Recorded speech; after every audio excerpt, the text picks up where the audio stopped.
तर तिथं अहिल्यानगर विधान परिषद निवडणूक आणि यामध्ये खासदार निलेश लंके यांच्या पत्नी राणी लंके रिंगणात उतरणार असल्याचं वृत्त आहे।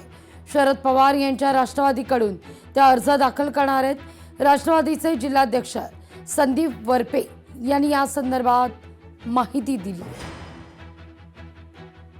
राष्ट्रवादी काँग्रेस शरदचंद्र पवार हा आमचा पक्ष या निवडणुकीला आम्ही त्या ठिकाणी सामोरं जाणार आहोत।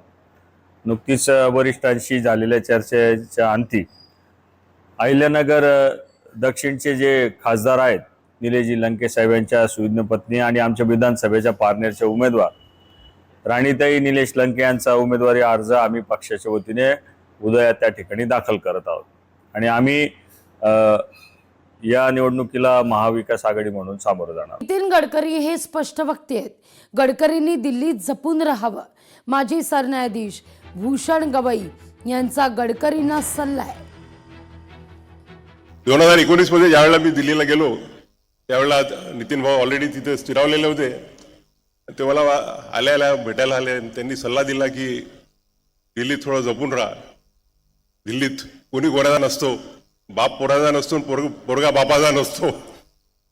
आणि त्याने जे वेळोवेळी त्यांचं मार्गदर्शन लाभत राहिलं, त्यांचा मला दिल्लीला सपोर्ट आला।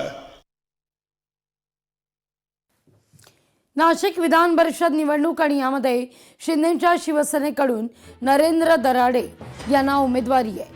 नरेंद्र दराडे आज आपला उमेदवारी अर्ज भरतील। सकाळी 11 वाजता उमेदवारी अर्ज दाखल करणार आहेत। उमेदवारी अर्ज दाखल करण्यापूर्वी महायुतीकडून शक्ती प्रदर्शनाची तयारी सुरू आहे।